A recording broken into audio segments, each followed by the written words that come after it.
Welcome in to the best in paranormal programming. This is Darkness Radio. I'm your host, Tim Dennis. Going to put a little bit of a warning forward today for you. If you are easily triggered by stories of alien abduction, today is probably going to be the show that you're going to want to at least keep an ear on and have a quick out for. Today is going to be a hard show to listen to. I'll tell you, because this is not a love and light show about UFOs and aliens. We're going to get down to brass tacks, and we're going to talk about the darker side of alien abduction today. It isn't all love and light, folks, and unicorns and happiness. There is a darker side to this. We've had our guest Nathaniel Gillis on before, and he's kind of breached that subject and kind of bridged things for us as far as that goes. We've talked about certain things before, but one of the things that intrigues me is let's face it, folks, let's put it the way it should be put. The fact that there is a darker element out there, and the fact that we don't wrap our arms around the reality of that is something that astounds me, that we don't talk about it more often, that we don't face facts. There's a woman out there that's had a horrifying experience that it was brought to my attention by our good friend Michelle. And I wanted to bring her on the program and talk to her. Karin Wilkinson is the author of Stolen Seed, Evil Harvest.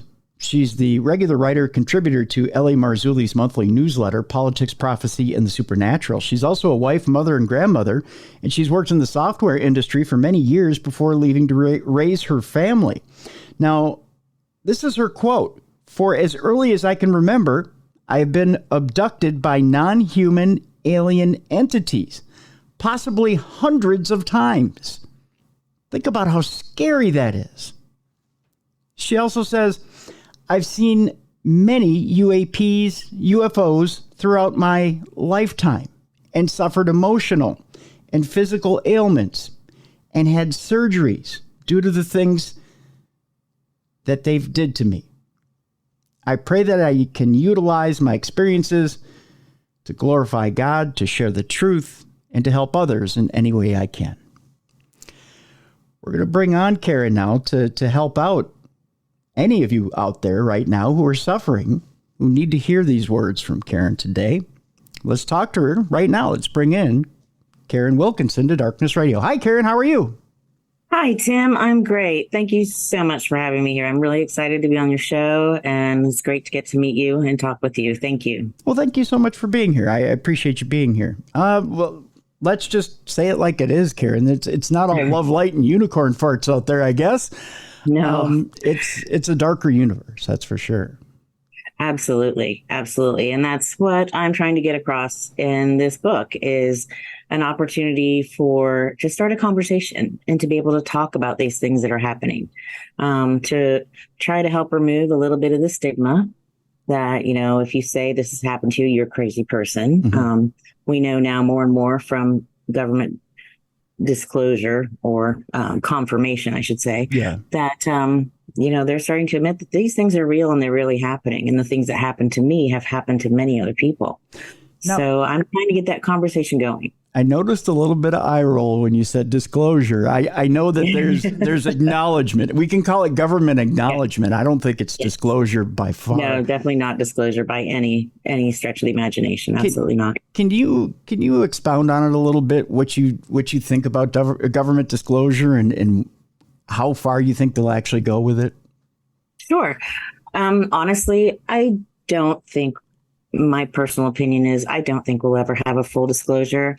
I don't think that would profit them in any way. I think that they'll continue to give us bits and pieces of information, especially as long as it helps them show that the U.S. is ahead of the game when it comes to reverse engineering, when it comes to understanding these non-human entities and things like that and their technology. So I think as they have to, as more and more information is coming forward from other sources, they will go ahead and do whatever they need to do to confirm that and to keep the narrative in their control.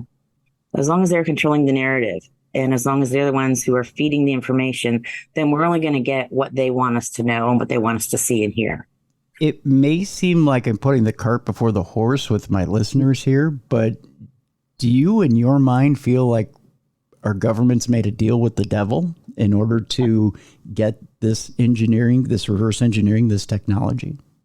Oh, for sure. I mean, if, not to get biblical or woo on everybody, but that goes back into the Old Testament and the New Testament of the Bible, where they're making deals and making trades with fallen angelic beings for technology and knowledge and information. It goes back to the garden, when Eve was tempted by the Nakash, by the Satan. So you have to, look at it as they had something to gain. And I will say that during some of my abduction experiences, there were human beings there working with these entities in these facilities that they would take me to.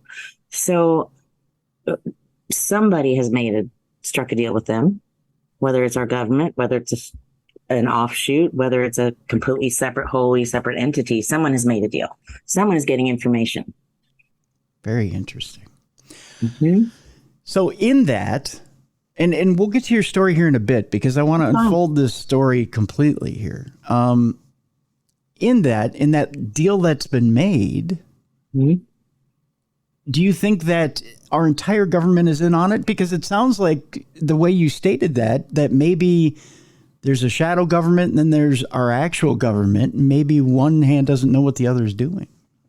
Right. I think what we've seen through the UFO confirmation and information that's been released is that one hand doesn't know what the other is doing. Mm-hmm. So I think there are wholly separated pieces of our government and of agencies that are separated from the government so that they don't have to report when they do contracts, such as with an outside company like Raytheon or someone. Then they're not required to report things the way a normal government agency would have to report. So I think that, we don't have those answers. We probably never will, because they're not going to share that information. Mm-hmm. But, and I think for any type of full disclosure to happen, it would mean that whoever was involved would have to admit to their involvement of allowing, people. We've all seen things about, some people have seen things about the cattle mutilations that happen, especially here in Texas where I live. Mm-hmm. And other people being abducted, someone's granted permission for that to happen. Yeah. And so if they were to do full disclosure, they would have to admit who granted that permission, who allowed that trade of technology for the use of experimenting on the people and the animals in our world. And I don't think they're going to do that. No. Karin, without disclosing too much of your story right away before we get into it, let me ask you this question. Have you, in your experience throughout your life, come across a secret government agent or someone that could be construed as a man in black or a secret government agent? No, that's one thing I haven't run across is any of the quote unquote men in black, any strangers coming around. But, I also kept my mouth shut for most of my life. Okay. I mean, if that's going to happen, now is probably the time it would happen. You would think. I was told to keep quiet and I did. So, no. Is there a fear now that you've come out with this book and you've come out with this book under L.A. Marzulli's umbrella? Has L.A. said anything to you about, what, now that we've come out with this book, keep your eyes open, or here are the things you need to look out for?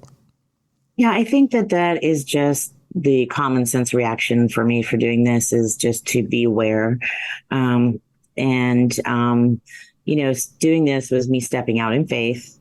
And I really felt strongly about writing it. I felt a strong leading to write it in my faith. And I think that, and I know that I will be prepared for whatever comes my way, because it's worth it. If I can help people with this, it's completely worth it. And I'm keeping my eyes open and watching around the corners. But beyond that, I can't live a life just always looking over my shoulder.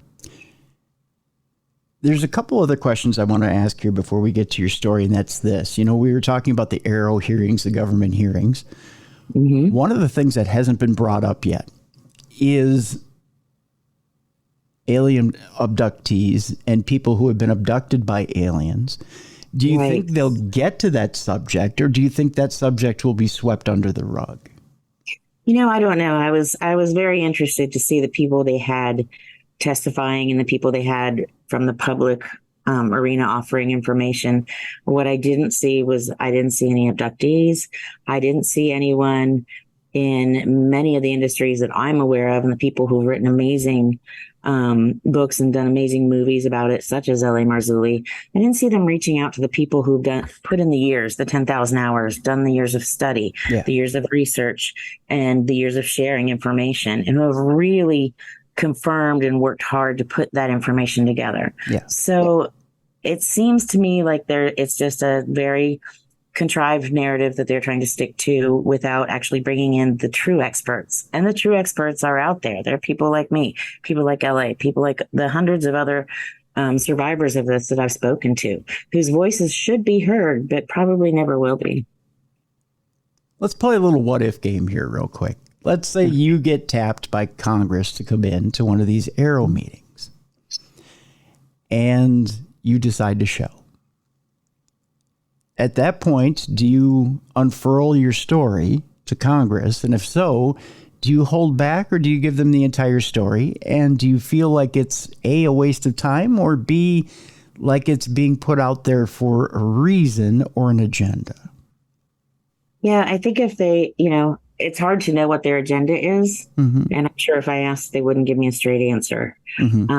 For me, the only thing I can do is share my truth. And share my truth to the point that it's helpful and useful. There are some things that I didn't put in the book because they're not helpful or useful for anyone, and they would probably trigger people. So I tried to keep it as succinct as possible and to points that would just point to what's going on without hurting or upsetting anyone who might read it. And I think I would feel the same way there too. All I can do is say the truth, say what's happened to me, and hope that it's used in a beneficial way. Okay. All right. That sounds fair. Let's do this. Let's talk a little bit about your beginnings. Let's talk about where you grew up and your very first memory of coming across these beings. Let's first start about your upbringing. Karin, where'd you grow up? I grew up in the Midwest, Central Ohio. We had a family farm, so we were just barefoot kids running around playing in creeks and running through fields and normal going to school, going to church kind of things. Nothing that unusual. The first memories I had, and one thing that was sort of unusual, I'll back up a bit, was that we were very close to the Serpent Mound in Peoples, Ohio. We were also very close to the Hopewell Earthworks in Chillicothe, Ohio, and Side Mound, and all of these mounds, all these ancient earthworks, which they say are the original American mounds and earthworks, but those people say they're not ours, that they were here before us. So, I won't get into that argument because that can open another can of worms. But we were around all those places, which are, have a lot of high strangeness going on around them as it is. And my earliest memories, it's the earliest memories I have are of being taken, of being just a scared little kid looking for a place to hide at night when I went to bed because I didn't want them to take me, knowing that there was nowhere to hide. I write in the book because there was a point which I thought maybe if I got a suitcase big enough to get in it, I could get under the bed, zip it up, and they wouldn't find me in there because I'd have all these, but it didn't matter what I did. They always found me. Oh my God. So my earliest memories are being taken. I don't remember a time when I wasn't. Now, let me ask you this, Karin.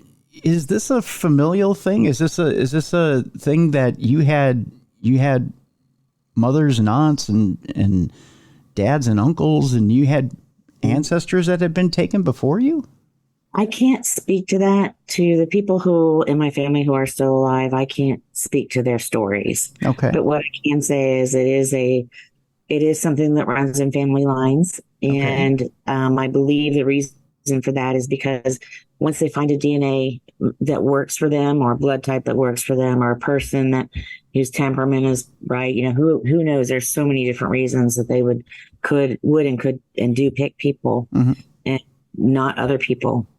Their lifespans are much longer than ours, so it makes sense to continue down a family line, continue to get that genetic material that's as closely matched from one to the next as they can. Now, you say their lifespans are longer than ours. Do you know how long their lifespans go for? I have no idea. No. Okay, but they track our lifespans for. Do they track us? If like, say for you, for instance, will they track you for your entire life? I don't know. They still try to bother me, but they can't take me anymore. So I'm, free from that now. But I think that they track people pretty much their whole lives, as long as they're getting genetic material that works for them, that's useful, whether it's blood or tissue or sperm or eggs or, ovum or whatever they're taking.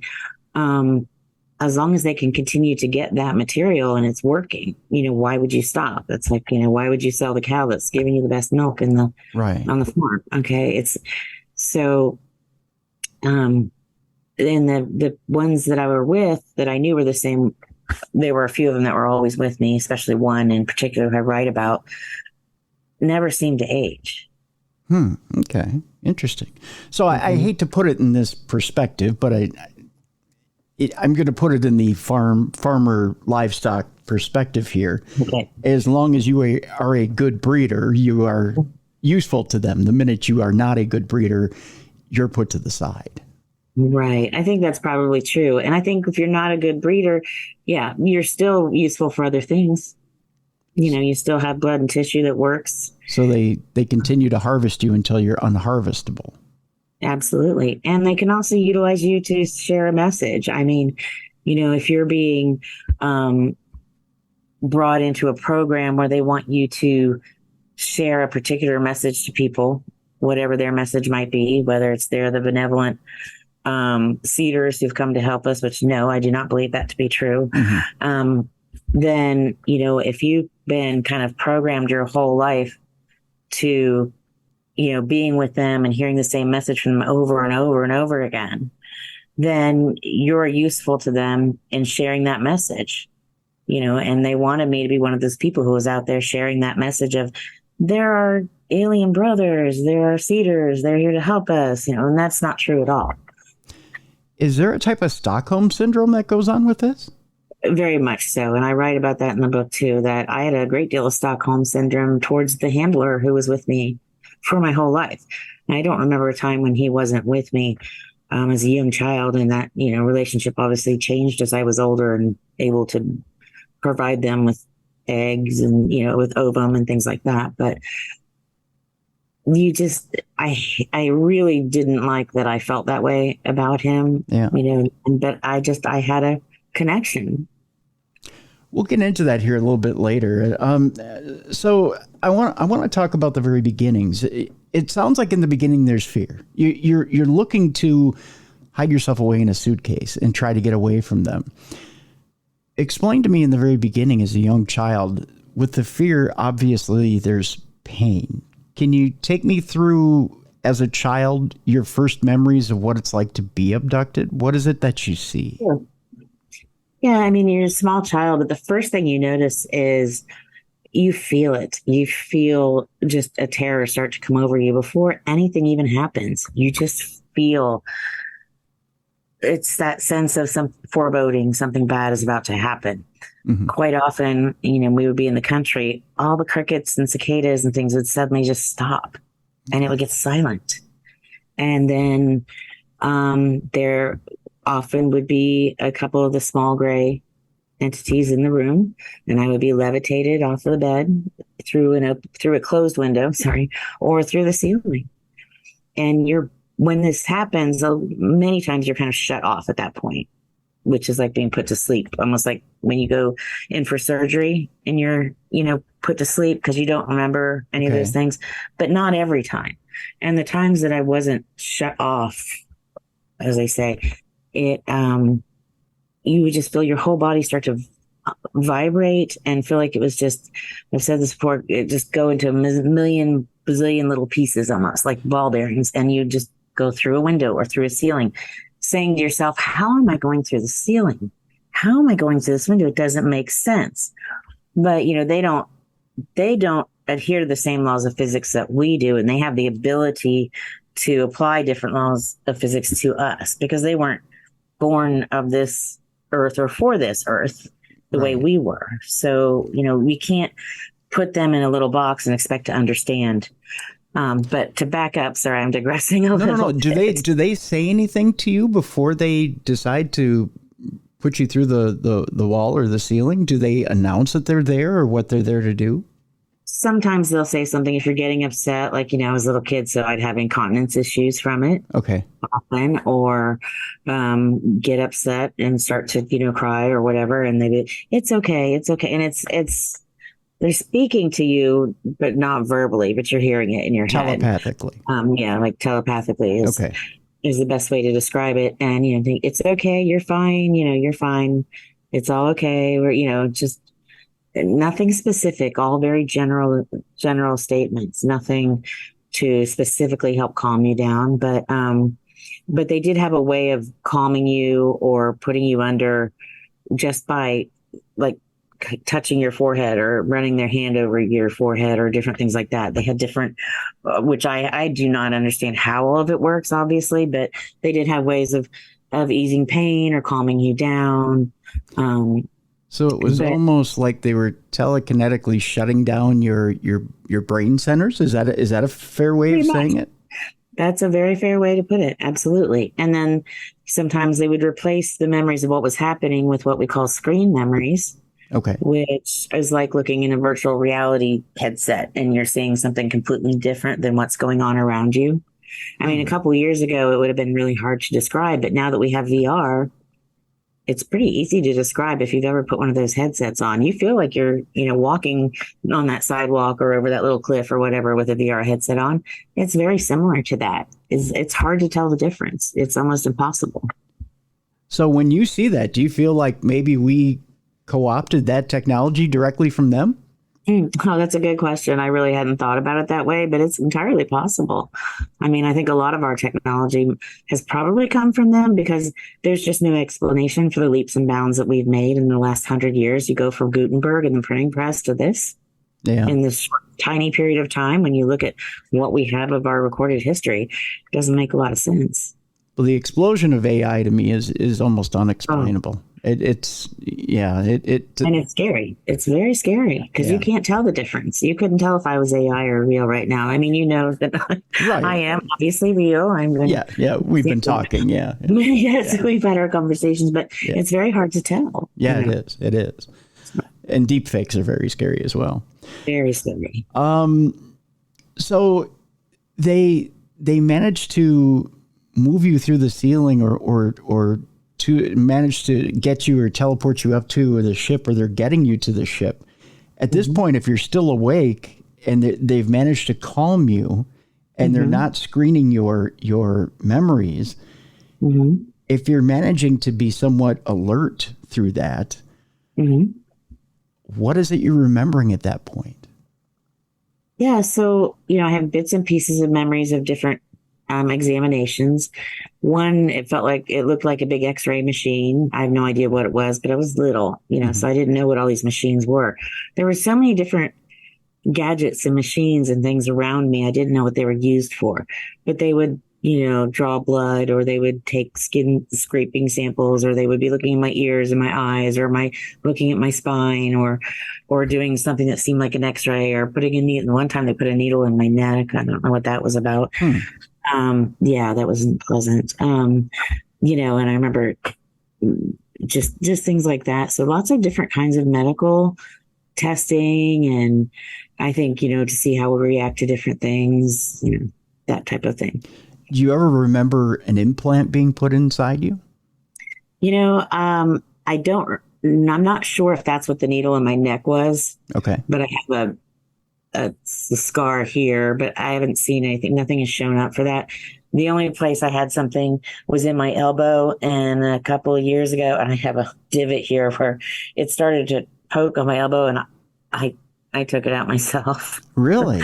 Probably wasn't very smart. And I was over the sink. It looked like a little grain of rice. Okay. Almost, but smaller, just a little bit smaller because it was like opaque, like clear, but that size. And it went straight down almost like it was driven. It went straight down the drain. Really? Yeah, almost like it was just magnetized to go down there or something. And I was thrilled. I was just running the water and, you know. You're right. Yeah, I didn't want it anywhere near me. So that's the only thing I've ever found. Other than that, I have no idea if there's one anywhere else on me. I haven't really looked. How deep was it in the skin? Was it surface level or was it pretty deep in? Yeah, it was pretty deep in, but it must have been pointing out because I was able to get the tip of it. And then take it out. And then I grabbed it with tweezers. Okay. And just yanked it out. Interesting. It wasn't easy to get out. Let me tell you, that wasn't easy to get out. It was a process, but I just wanted it out. Whatever it was, I could tell it shouldn't be there, and I wanted it out. Yeah. So I bet it was a fight. That's for sure. It was, but and I don't really write or talk about it too much because I don't have proof of what it was because it went down the sink. Yep. But to the best of my knowledge, that's what it was. Well, a lot of people who yank these implants out don't have a lot of proof unless they've managed to capture it and take it to some sort of doctor and have them look at it, or a scientist and have them look at it. Like Emil Jewick, patient 17, that was Ellie Marzulli's. He was Ellie Marzulli's person, and but we don't have many people, right, who are doctors who can take it out. Right, there just aren't that many people who and there aren't that many scientists who will look at it and for lack of a better term, verify or dignify that that's an implant. They may tell you it's something completely different. Well, right. What are you going to do? Go to your family doctor and say, "Hey, I think I have an alien implant in my that's not an option. My elbow or my knee. Can you take it out?" Or they're going to laugh at you. Yeah, exactly. And that's another reason to try to get these conversations started. It's another reason that I wrote this book. I really just want to find a way for it to be okay for people who've had this happen to them to have a conversation about it, to find someone to talk to. Right. So at what point, and let me see here, where we're at. Okay, so I tell you what, we're going to take our break right here. And then when we come back, I want to ask you this question here, Karin. I want to find out at what point do you know that you have a handler? Because this term absolutely frightens me, that there's a handler, that someone is assigned to you, almost like and I'm going to use this term and it's absolutely going to chill me, that there is a slave master mentality to this. And that's exactly what it is, isn't it? Yeah, that makes sense. I never thought of it that way, but that's exactly how it is. Yeah. So you have someone assigned to you, a handler, for lack of a better term. Well, that is the term. That's the term I use in the book, yes. Yes, that's the term you use in the book. And that you have this unique relationship with this handler. We're going to talk about that when we come back. And at what age is this handler assigned to you? We'll talk about all this when we come back. Folks, I'm telling you, this is going to get stranger and stranger. And again, it's all a very, very true story. It's all the trauma that I've gone through. The name of the book is Stolen Seed, Evil Harvest. And the book is available for pre-order right now at lamarzulli.net. We'll have a link in the description of this program that you can click on right now and go get the pre-order for that book so you can have it again delivered right to the home. Again, folks, this is a fascinating story, a fascinating guest. When we come back, we'll find out exactly when this handler came along and what exactly happened when this handler came along. We'll find out more with our guest, Karin Wilkinson, right after this on the Best in Paranormal Podcasting. This is Darkness Radio.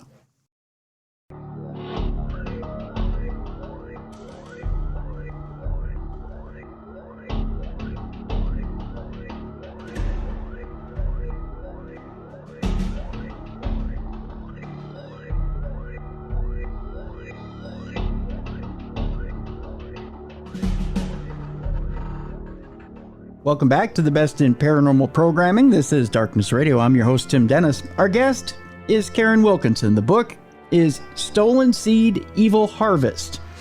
We have a link to it in the description of this program. When we left you before the break, we were talking about how Karin Wilkinson has now been abducted multiple times by what we could call, well, for lack of a better term, aliens from a UAP, a UFO. I believe, what is the new term now, Karin? Is it a non-human? NHI, non-human intelligence. Non-human intelligence. The latest one I heard. Yes. Yes, that's something new every day. It just the titles keep getting longer. I know that. And crazier, yeah. Right? In order to be politically correct, I guess.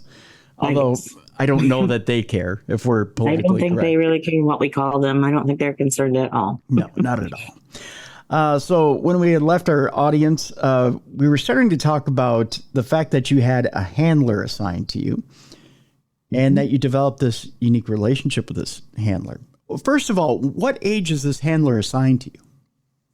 I don't remember a time when he wasn't around. I mean, probably around 5 or 6 is when I really remember walking around with him, walking around the ships or the underground facilities where they had us. And he was just kind of always there. He was just had a very, very muscular build, square jaw, looked very military type, clean cut, haircut, almost though just like buzz cut. Okay. Always looked the same, but was always there, was always either comforting me or telling me where to go or, what was going to happen or what we were doing this time or just there, just hanging out with me, basically, sharing information, that kind of thing. So he was just always with me. Now, is this a non-human alien or is this a human handler that's handling you? He appeared as human most of the time, but later on, and especially as I got more close to him and intimate with him, he would show me his true appearance. Okay. Which was much different, which was not human. He is what I would call, he was not human at all. He was more what I've seen. I haven't seen anything that looks like him, but the closest I can say would be like what people think of when they think of a reptilian alien. Okay. But I haven't seen a picture that looks anything like him. So he's a shapeshifter. They are able to appear as different forms. Absolutely. Very interesting. Absolutely. So for lack of a better term, this handler is grooming you from the time you're young. Absolutely. That is exactly what was happening, making it so that I was comfortable with him, that I was confident in his ability to keep me safe or to watch out for me, creating a relationship with me and a rapport with me so that I would parrot the messages back that they wanted, that I would do what they wanted with less resistance and just be a more amenable captive, if you will. How does this affect your outside relationships with other humans? I mean, you don't make good choices. Let's put it that way. I didn't make the best choices because I was used to something that was clearly an unhealthy relationship. So, initially, until I was able to deal with this, I wasn't making good choices. You learn from the time you're really young to compartmentalize this. Okay. You live 2 lives. I think was it Dr. David Jacobs or somebody coined that phrase, double life, because you really do live 2 lives because you can't talk about it. And not just because they've told you not to and threatened you and your family, but because who's going to believe you? I mean, it sounds fantastical. It sounds beyond belief. I've talked to so many women who have had almost identical experiences to mine throughout their lives. Mm-hmm. And the same things happen. And we'll be talking and like, oh my gosh, me too. Oh, you had one of those too. Oh, we all had a handler, a different one. We all had similar things like that. So, but who are you going to tell? So you just live a double life and no, you don't make good choices because quite frankly, it really messes you up. And it took a lot of therapy for me to get myself together to the point that I could do this. And I did a lot of PTSD therapy after my near death, which I call near life experience. And I write about that in the book as well. And that's really what helped me heal to the point that I could write about this and share this and begin to talk about it? There's so many different questions here, Karin. There's just so many different questions. Let's start first of all with the emotional. Because in this situation, if you're being groomed from a young age, Mm-hmm. I take it you see what a normal relationship looks like between your parents, right? Or do you not? Yeah, I suppose so. Yeah. I mean, we weren't an outwardly emotional family, but I just saw a normal husband, wife. My parents stayed married their whole lives. So it wasn't anything unusual. Okay. Yeah, I saw what that should look like. I saw my friends' parents and other families and things like that. So I understood relationships, but also see, because this was happening from such a young age, I also learned that this was just something that was going to happen. And this happened outside of my normal life. So you know there's something that's not right about this. Right. But I also know that it's been there my whole life. Okay. I never had a basis for anything but this, because it was Right. always happening. So, from such a young age, looking at other people, I was never sure whether to assume this was happening to them or it wasn't, but I couldn't talk about it. And I didn't have anything else to compare it to. So as far as I knew, my life was pretty normal. Because when that's all you don't have a comparison. When a dog is kept in a cage its whole life and you first set him free in a field, he doesn't know to run. Yeah. Because he doesn't understand what that is. So you get used to it and you make excuses for it, and your brain compensates for the trauma by covering things, compartmentalizing things, forgetting things, finding ways to just get through it. How do you function? I'm trying to wrap my head around this. How do you function in normal society, then turn around and serve an alien master? I mean, how do you switch gears? How does that happen? Compartmentalization. I mean, you really compartmentalize things, and then when you're here, you drink or do whatever. I'm not, saying that that's an answer for anything, but it's a lot of compartmentalization, and it's a lot of just forgetting, just blocking. Yeah. Blocking it out. I mean, think about it. There are people who are in abusive, terrible relationships who go out and seem perfectly normal and okay, or other things. I can bring up different examples like that, where you wouldn't know to see them walk down the street what was going on in their lives, because everything on the outside seems so perfectly normal. Sure. Right. My whole life was just about appearing normal. Right. Everything's okay. Don't draw attention to yourself. Don't upset anyone. Everything's okay. I mean, this is just a mantra in my head my whole life. Everything's okay. Everything's okay. And to the point that, it is that typical, I know us as moms do it a lot, where I'm fine, mm-hmm. But that's just what you do. And that's what I did. I don't know how. I honestly don't know how I got through it. I don't know how you got through it. By the grace of God, I got through it. I know how I got through it. It was by the grace of God. Yeah. I was being sheltered and protected in ways I never knew all along. Yeah. Oh, yeah. Mm-hmm. Walk me through the worst point where you thought, I can't do this. I can't get through this. I don't think I can live through this. There had to be that one point. I think there was. I'm not sure that I'm comfortable talking about it. Okay. It's a little too triggering, but I do write about it in the book, and you'll know when you get to that point, if for anyone who reads the book. Okay. Because I do say, if you're not comfortable with this and such, then you might want to skip this section. Okay. But that's kind of where it was like, I think that there are two or three points in my life where I think I really broke. I think that was one of them. One of them was when I was about 6 years old, and they found me curled up in the corner of a bathroom stall, just rocking, I couldn't do it. And no one would listen to me, and I couldn't tell anyone anyway, and when I did try, no one understood what I was saying. We didn't have words like we have today. Okay. We didn't have gray alien or UAP or all these words that we have today. I didn't know what they were. Yeah. Yep. I mean, it wasn't like they said, "Hi, we're your gray alien friends and we're here to take you." No, I didn't know what they were. Yeah. I didn't know what they were doing. I didn't know why. And honestly, I didn't have any basis for comparison to know how many. I did see other children there. It's not like, well, maybe this is just what happens to everybody. Would they allow you to talk to those children? Mm-hmm. Yeah, I mean, not that they would all talk or anything like that. There would be, we would be sitting, there was like some toys and weird blocks and things we could play with. And some of the children were clearly not right. Okay. I'm wondering if they were possibly hybrids or something like that. There was something very wrong with some of them.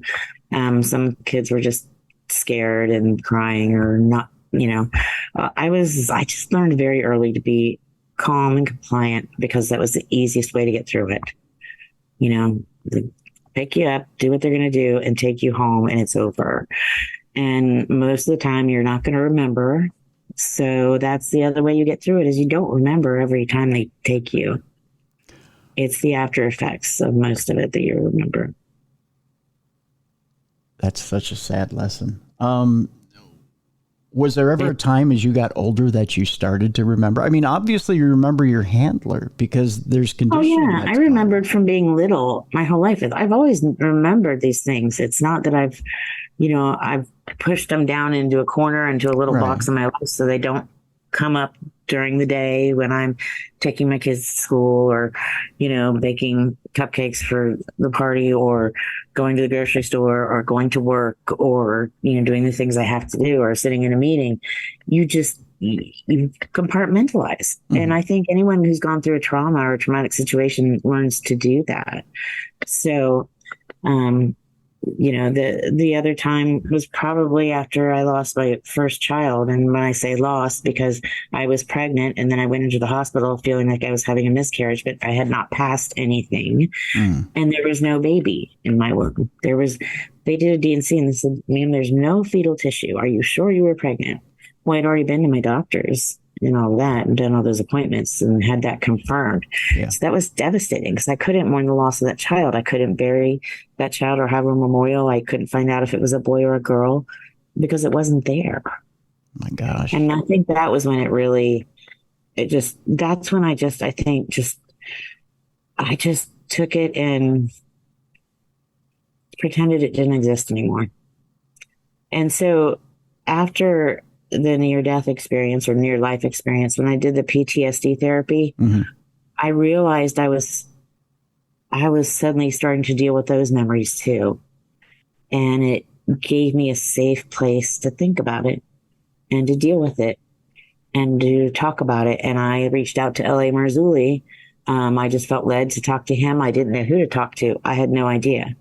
And he was the first person that popped on my radar, and I felt led to do that. I felt like he was just heaven sent to me, and he listened to me for no reason. He had no reason to listen to me. He didn't know who I was, but he felt led to me as well, I guess. And that's the start of the story. That's how I was able to start telling my story. And it was just such a relief. Yeah.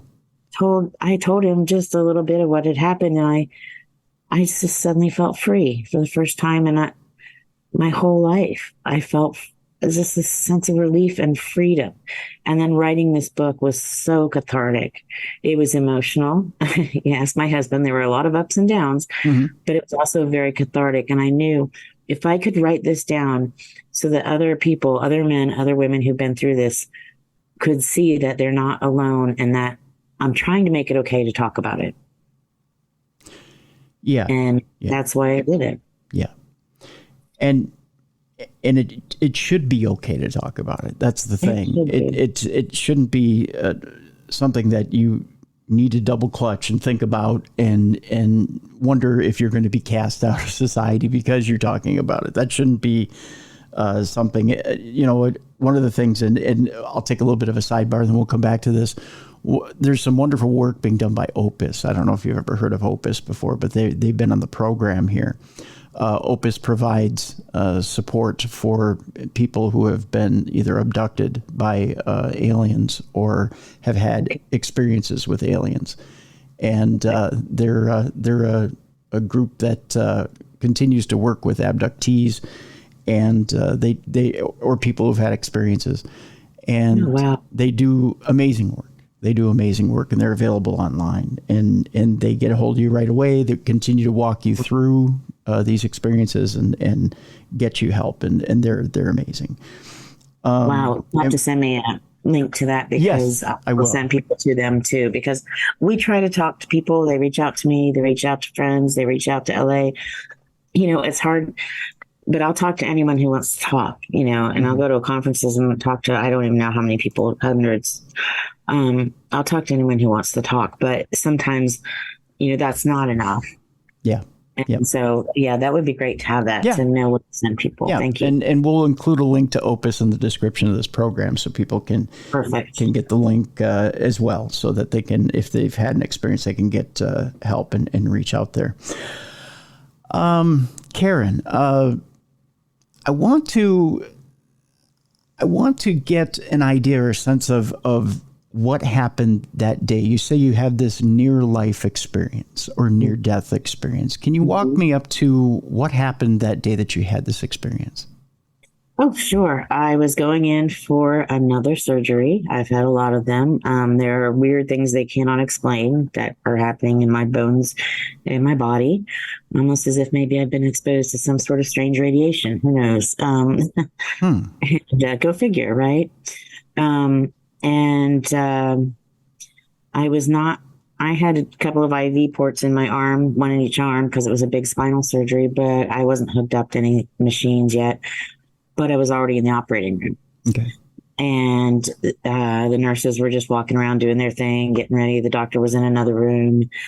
And my anesthesiologist comes in to give me the sedative, the help you feel good, fall asleep sedative. Mm-hmm. And she pushes that into my IV, or into my IV port, because I didn't have an IV in yet. And I wasn't hooked up to anything. So there were no heart monitors or anything. And she just turns and walks away. Doesn't say, how's that feel? How are you doing? Nothing. Turns, walks away. This is the only time I saw her twice. I saw her once before that. And then when she did that, she leaned over to give me that. And I noticed her pocket was full of syringes with medication in them. I'm like, what? Who carries all those syringes full of medication in their pocket, right? Right. So she does that, turns around, leaves the room. She gave me a paralytic instead of a sedative. Way. And so I died on the table alone. God. And as I'm laying there and I'm panicking, and this is where the PTSD therapy came in, because I couldn't move. I couldn't breathe. I couldn't shout for help. I was suffocating. It was like drowning without the water. And all of a sudden, as clear as me speaking to you, a voice said to me, it's okay. You can let go now. And took me in an instant, in a twinkling of an eye, out of my body. And I was suddenly watching everything, and not just in the operating room, but in all the adjoining rooms too. It's like there were no ceilings and no walls separating my vision. I could see, but I wasn't in a corporeal body. Mm-hmm. I could hear, but again, I wasn't in a body like that. I felt the most intense love and peace that I have ever felt in my life. It was like just being wrapped in a warm blanket and not a care in the world. I can't even describe that kind of peace and love. We don't have anything like it. We have nothing like it. Just take the most amazing love you've ever felt and multiply it by 1,000,000, and that's probably not even close. Wow. And so I watched them revive me, and I watched them make the choice to go ahead with the surgery, even though they definitely should not have. Yeah. Long surgery. And then the next thing I know, and then all of a sudden I was, everything went black. So I don't remember anything after that. Because I must have, at that point when they revived me, I was back in my body and I was under anesthesia. And then I woke up in the recovery room, and it took them 4 hours to get me through recovery, because I was in so much pain and I was just screaming. I think it's because of coming back into this body, and it was very painful. Yeah. And they had done, really messed up. They couldn't get me out of anesthesia without, my heart rate going dangerously too high. And, they were afraid I was going to have a stroke. So they kept putting me back under and trying to bring me up. And the last time before I was finally done, I remember praying and saying, God, help me.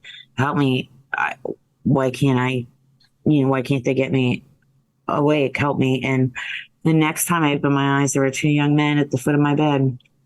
And They were just calming me and reassuring me. And I, even though I still felt the pain, it didn't bother me anymore. Mm-hmm. And it was fine. About, 20 minutes later, 30 minutes later, I was on my way back to my room and grabbing my daughter, my husband's hands, going, "You have to meet these two boys. They're so sweet. Oh my gosh, they remind me they could be my boys, because I have a million kids that call me mom that aren't mine. But they were just like that same age, just young kids in scrubs, just adorable. And I'm like, and I'm looking and I'm like, where are they? Where did they go? And the nurses, "Ma'am, who are you talking about?" I'm like, the two young orderlies in the scrubs that were with me. And she's like, "I don't know who you're talking about." I'm like, "Well, they were with me in the recovery room and all the way up the elevator and all the way down the hall." And she's like, "No, honey, it was just me and this doctor. There was no one else with us." Oh, wow. So I never saw them again, but they were with me and they got me through it. And that was my positive angelic experience, because they were just amazing and beautiful. So, not everything out there is evil. Not everything out there is bad. True. And there are really amazing things in this life. And you get through the bad stuff, because I remember looking in the faces of my babies when they were born. I remember the fact that God got me through that experience, that there's just so much good in this world too. Yes. And, you try to find the balance and you realize we have so much to be thankful for. And that part of my life is done. They can't hurt me anymore.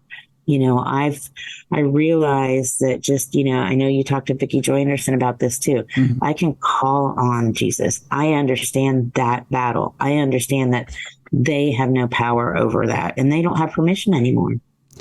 So now I can just be happy, live a life, and try to help other people get out of this too. That's an interesting thing. I want to go down that road for a second here with you, Karin, because I've heard this before, and actually Nathaniel Gillis and I have talked about this before. And there is a certain, as far as I understand, with certain beings, there's a hierarchy. He's explained some of these that religious symbols have no effect on. And then there's others that you say the name of Christ and it drives them off completely. Right. I'm confused as to which ones it affects and which ones it doesn't. Well, what I find interesting is I wear a cross because it's an outward symbol of my inner faith, not because this is going to ward off anything. This is just something for me, yes, to remind me of the sacrifices made for me. But I don't see religious symbols warding anything off generally. I mean, and I don't put any faith or hope in a symbol. Mm-hmm. I put my faith and hope in Christ Jesus and in the Lord. And I know that he is all authority. So I can speak his name with authority. And none of these entities can harm me or come near me when I speak his name in authority. Right. So there's a hierarchy.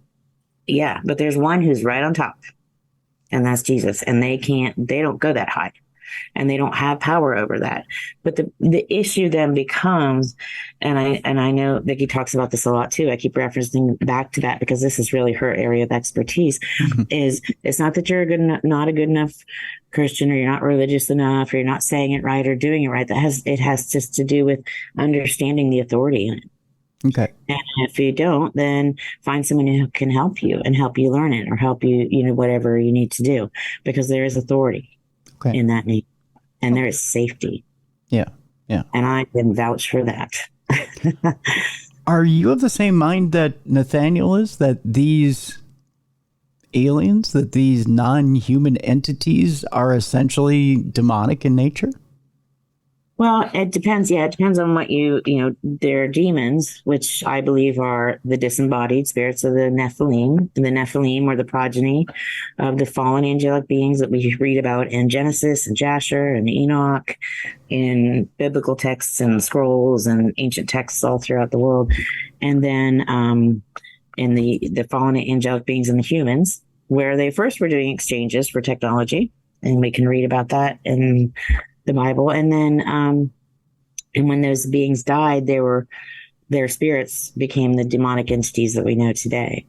And I do believe that the alien entities that are abducting people are demonic. Yes, that they are not benevolent. They are malevolent. They are not out to help us. I believe that they, aside from the grays, the smaller grays that come to get us, I have very specific ideas on what they are. Okay.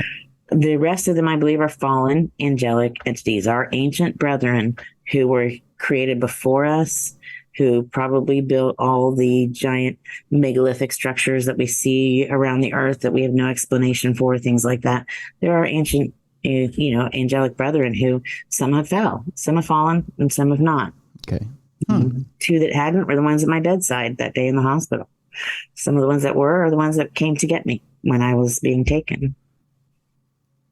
So let me backtrack a little bit then. What do you believe, or do you want to hold on to that knowledge? What do you believe the grays are? Oh, I can talk about that. That's fine. Okay. I believe that the grays, the smaller grays, I've seen, there are a couple of different kinds of grays. Mm-hmm. There are different types of them, but the ones that generally people see that come into people's homes, that come into the abductions, I believe these entities to be biological suits created with, we can create skin and things like that in a laboratory, that type of thing. I believe they're biological suits intended to house various things. AI intelligence, for example, can run them. A demonic entity could inhabit that because they need a fleshly, corporeal being to inhabit. Okay. Or they, some people claim they think they could be robotic. That's close to the AI type thing.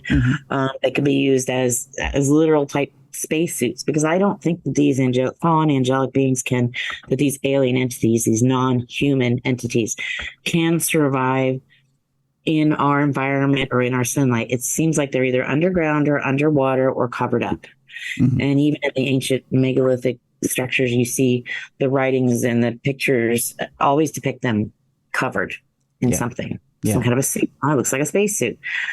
So I believe these grays are, and a lot of abductees, besides myself, people like Whitley Strieber and others have seen the gray suits stacked in corners or hanging up or in drawers on the ships or underground facilities where we were taken. So it's quite clear that they use these things like just little disposable suits to pop things into, to come down to do the work that they need done on the surface here on the earth. And then, so it gives them an opportunity to interact with us without having to be here. Wow. Okay. So, and it probably messes with permissions as well. I know Vicky talks a lot about that too, permissions to cross the threshold. I think that probably messes with it as well, especially AI doesn't need the same permissions as a corporeal being. Yep. So now you're looking at something else, and you can still defeat that with by proclaiming that they have to leave, but it's a little bit different. And I know she and I are both writing some things about that. Very interesting. Wow.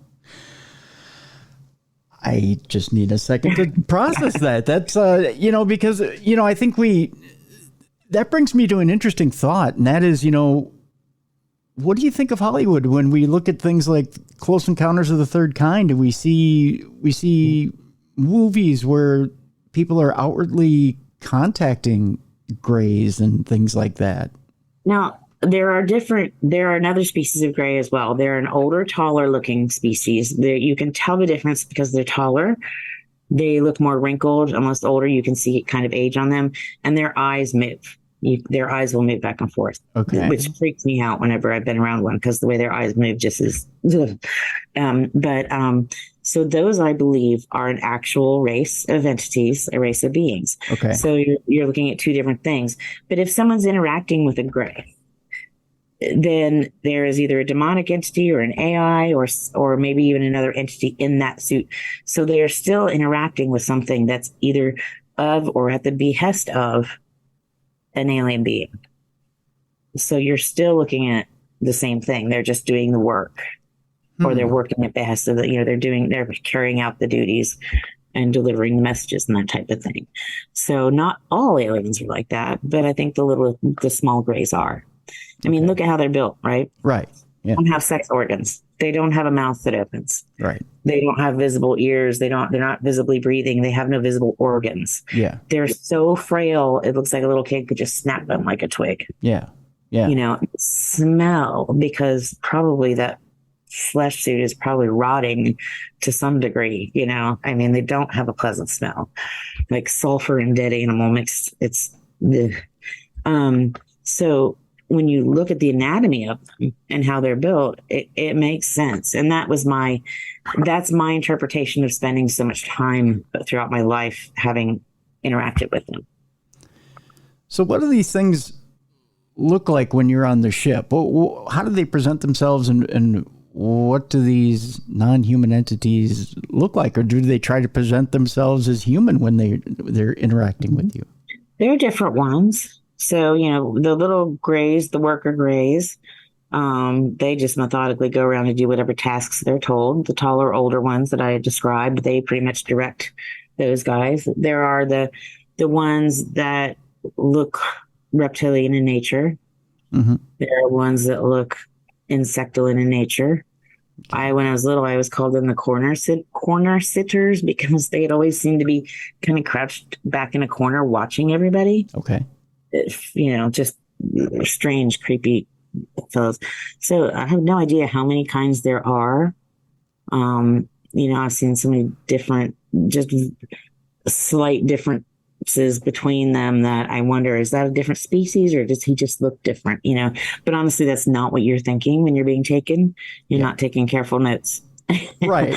Yeah. So it's hard to think. But those are the ones off the top of my head that I can think of that, There are the Nordic too that looked a lot like some of my family members, which as a child made me terrified to go towards anyone on my dad's side of the family because they were not very nice. Yeah. And so then when his sisters or nieces or nephews would come over, because his sister was quite a bit older than him, so he had grown up nieces and nephews, I would not go near them. I'd scream bloody murder because they were skinny and tall and blonde and fair-haired and fair-eyed. I was terrified of them. And, nobody could understand why. And I'm like, it's them. No, they don't know what I'm talking about. They just thought I didn't like them. So, I bet they were confused. Probably. But I was a little kid. I was 3 years old or whatever. So, 3-year-olds and 4-year-olds do strange things.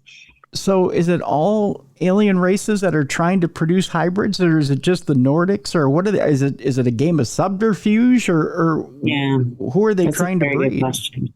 I don't know. And they never explained to me who they were which ones they were breeding what with. So I have no idea. I would be speculating if I were to say which ones. I think it's probably a combination. I really think there's been a lot of trial and error because we saw, LA talks about this, LA Marzulli, about how, there were the scrawny ones with the scrawny, straggly hair. Then there were the black-eyed kids, which is about the time of mine were. And then they're more human looking than ever. Well, I think they're mixing more and more human DNA and less alien DNA. I think they were trying to find that mix where it was just enough they could survive here on our planet, in our sunlight, in our atmosphere, and look human enough, but not be fully human. And that's been going on since Genesis 6. Mm-hmm. Mm-hmm. And that was the warning given in the garden in Genesis 3:15.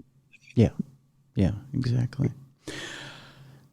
So in the end, by taking our people, by taking our resources, I'm putting that lightly, taking our resources, our reproductive resources, by trying to create everything. By trying to create a new race, what is it exactly they want, and what do you think their end goal is here? Well, that's a good question. And this is where I will get a little bit, I'm not religious, but I do believe that I am a Christian. Mm-hmm. So I think there's a difference. And I believe in the Bible. I believe in the whole Bible. Okay. And based on that and everything I've seen and witnessed, we're back to the seed war of Genesis 3. Genesis 3:15. I will put enmity between you and the woman, between her seed and thy seed, and she will crush your head, and he will crush your head, and you will bruise his heel. So he's talking about Jesus being born, right? Mm-hmm. So that whole Old Testament is trying to corrupt the seed of man so that Jesus is never born. That's where the Nephilim came in, and the Genesis 6, when that says that the fallen ones came to the daughters of men, found them beautiful, and blah, blah, blah. Mm-hmm. Okay. What I believe is happening now is that an attempt to pull as many people away from the truth, as many people away from the Christianity or the truth of God or the one creator as possible. And by doing that, the more of these, they're creating an army. Dr. Chuck Missler, the late Chuck Missler, used to say this: Satan's outnumbered 3-1. He's building an army. And that's what these hybrid beings are.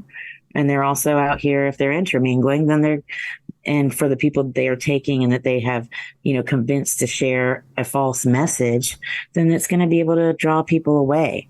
I mean, you can say all you want about them being our benevolent space brothers. I will never buy into that, because a benevolent person does not kidnap and torture a small child or rape a young woman. That is not benevolent behavior. They don't go around killing and draining animals of their blood. That is not benevolent behavior. If you're so advanced and you're so intelligent, then find a better way to communicate the fact that you have something, that positive you wanted to share. There are much better ways to do it than kidnapping, raping, and killing. And that's why I don't find them benevolent at all. And I can't understand when people do, but I do understand that people are groomed, that there is Stockholm syndrome, and that it's a really nice story. I mean, everyone wants to believe a happy story like that. Everyone wants these benevolent space brothers to come down from the sky and bring world peace and free energy and healthy crops and all that. It's not going to happen. That's not our story. And I'm sorry, but that's my truth. I tend to side with you on that, Karin, but let me ask you this question as we start to wrap things up today. What happens if these beings do come from the sky and they offer that prize? Don't be deceived. What's that? Don't be deceived.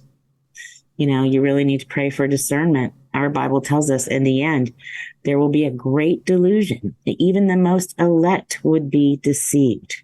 What do you think that means? It would have to be something so beautiful and so enticing that even the most elect could be deceived. That sounds an awful lot like what you just described, doesn't it? Yeah. So I think, but it also says, as long as we are praying that we're not deceived, and that for that clarity and that understanding, then we're going to be okay. We're going to be okay. And we have that assuredness, our blessed hope. Yeah, there have been whole civilizations that have disappeared off the face of the earth, and we don't know how.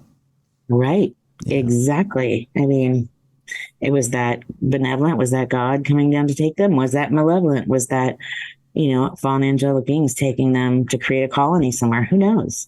But if someone tells you I've been taken off to an off-Earth colony for retraining, don't believe them.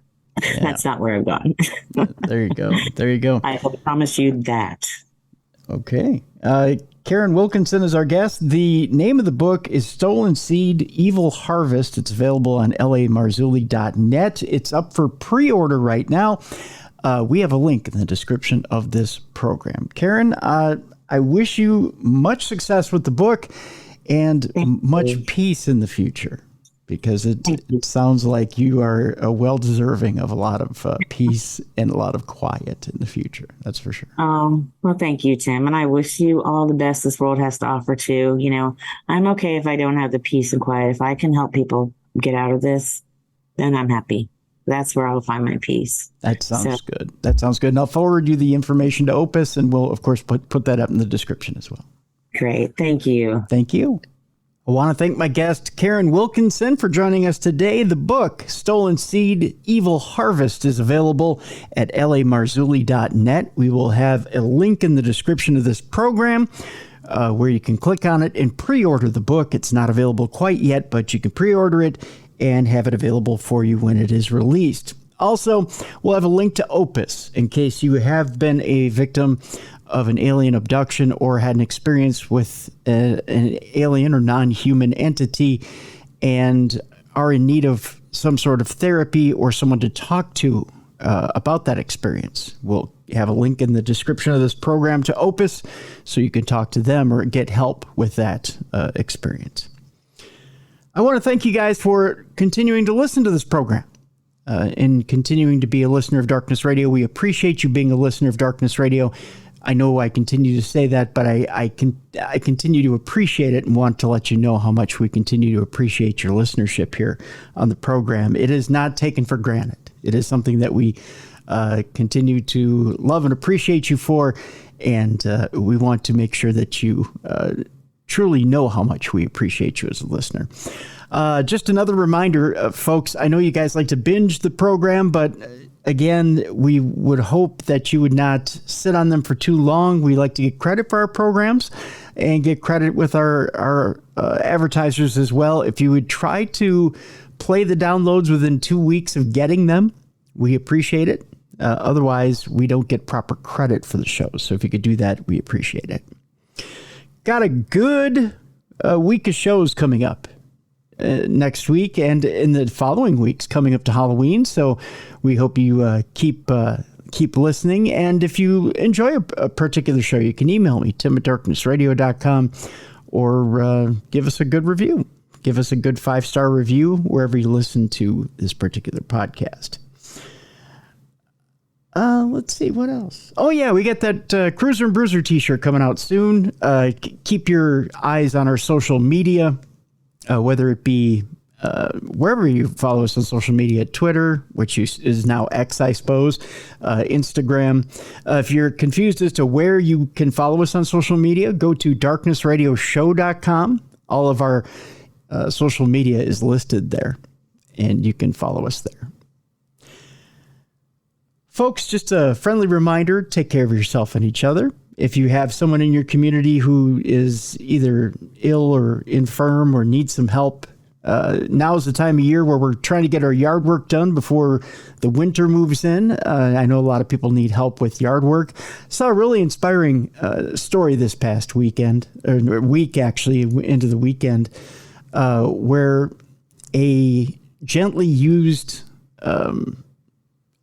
what would you call it? A gently used clothing place that gives away clothing to the unfortunate. Ran out of clothing to give and let a local news station here in Minneapolis know that they were going to have to shut their store down. And they aired a feature on them. And the entire community of Minneapolis-St. Paul got together and restocked their shelves within a couple of days. And the ratio was 1-to-1, one family donating clothes to a family in need having to recoup those clothes. And now it's 10-to-1, 10 families giving to one family in need receiving. And it was just a beautiful story. It actually kind of rejuvenated me, re-energized me, got me into the spirit. You know, we're still a couple of months away from the holiday season, but really you can do these types of things and not have to be in the holiday spirit. Find an organization that needs things like coats. Winter coats are needed. Boy, there's my Minnesota accent right there. Winter coats are needed right now as it gets colder. The fall season's getting chillier, and there are kids out there right now that need coats. So, and even adults that need coats. The homeless need warmer stuff right now. So if you're out and about and you want to drop warmer clothing into one of those boxes or into a particular place where they're collecting coats for kids or whatever, or coats for the homeless, please do so this weekend. This weekend is just as good a time as any, or do something for somebody in your community this weekend. Your friends here at Darkness Radio would greatly appreciate it. And with that, I'm going to stop preaching and rambling and just tell you to have some fun this weekend as well. Go out and see one of the movies that's out there right now that we've all been talking about, whether it be The Exorcist, The Nun, or one of those scary movies of the season that you want to go see. A Haunting in Venice is a good one as well. And have some fun this weekend as well. We'll see you next week for more of the best in paranormal podcasting. For Bruiser, for Jess, for Mally, I'm Tim Dennis, and thank you so much once again for listening to Darkness Radio.